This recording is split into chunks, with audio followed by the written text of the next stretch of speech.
give you an insight into my career thus far and give recognition to David and honour his service. The Royal Australian Air Force turned 100 back on the 31st of March 2021, which marked 100 years of Air Force service and our enduring contribution to the security in Australia. From humble beginnings in 1921, the Air Force has grown to a potent world-class Air Force on which Australia relies upon in conflict, in peace, and when Australia needs us and we're ready to respond. Our motto is then, now and always. So the birthplace of modern air power can be traced back to the Australian Flying Corps, which fought with distinction in the Middle East and on the Western Front in World War I. History notes a young Australian pilot from Townsville by the name of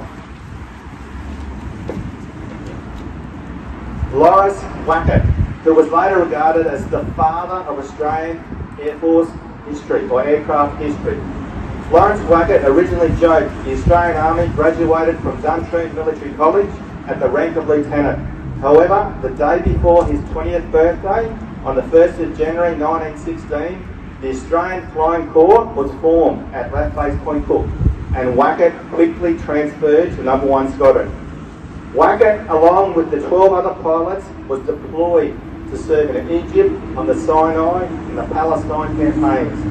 But it was during his service over the battlefields of the Western Front that Wackett captivated the imagination and brings to life the imagined potential of modern air power. Desperate to defend his brothers on the ground and reputed to have a gift for mechanical inventions, then Captain Wackett modified the standing bomber rack and released gear of the RE-8 bomber reconnaissance biplane so that it could be carried boxes of ammunition. He then devised a small parachute that could be used to drop supplies. This innovation enabled the power drop of ammunition and supplies to remote places in order to resupply the machine guns on the ground. For his bravery and innovation, Wackett received the Distinguished Flying Cross.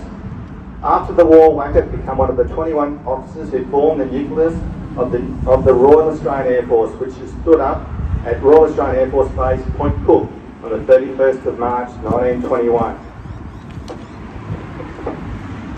Since then, generations of Air Force members have provided outstanding service to the nation, including World War II, Korea, Malaya, Vietnam, East Timor, Afghanistan and Iraq.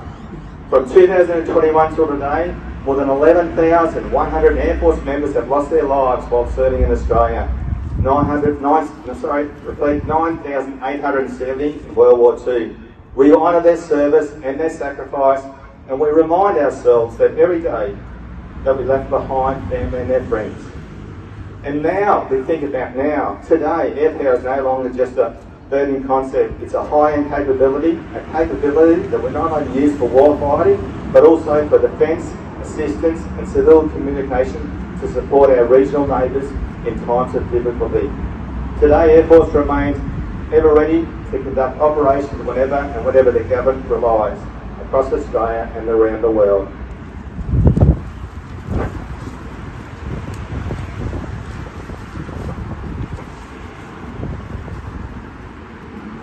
Our mission is to prepare our power in order to enable a joint force in peace and war.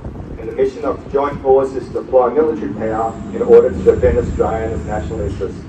We are aviators in the service to our nation, and we conduct ourselves with courage, respect, integrity, and pursuit of excellence. Now, ladies and gentlemen, I would like to share a story with you. So my story, I joined the Royal Australian Air Force as a chef back on the 12th of November 1985. Soon to be 39 years served in November. Tell you a funny story. So years ago, I was raised to get initiated and take the oath down at Brisbane Recruiting Centre. My family couldn't be there to see the occasion. They had to meet me at a bus stop where I left to get the bus on my way from Brisbane to Adelaide to start my recruit training. So we're waiting on the bus, we're waiting. The bus driver said, I've got to go. So we left without seeing my family. But as I found out later on, they rocked up at the wrong bus stop. But never mind, nearly 39 years later, a little bit of resilience, 17.5 years old at that stage, and here we are. I'll ask the question, what gave me the desire to join the Royal Australian Air Force and have it as a career? I joined the Royal Australian Air Force for the security of the job at the time, to learn, be part of an organisation that people wanted to join. Teamwork, camaraderie. I'm so glad I joined, as the Air Force taught me how to grow up very quickly, better life skills, develop a working routine, meet strict deadlines, show some resilience, have respect for people, and generally be a better person and a good human being. I've had postings to Darwin, RAF Base Amberley twice, Townsville, RAF Base Tyndall and Katherine, HMR service in Victoria as the senior catering instructor, Canberra as the chef capability manager, looking after 165 Air Force chefs across Australia. My new role now is the base warrant officer. I look after everything to do with ceremonial, discipline, welfare of our members. At RAF Base Cook and RAF Williams. In my 38 years so far, I have been on 2 deployments over the Middle East, 2003 and 2010 respectively, just in UAE in supportive role as a catering attendant.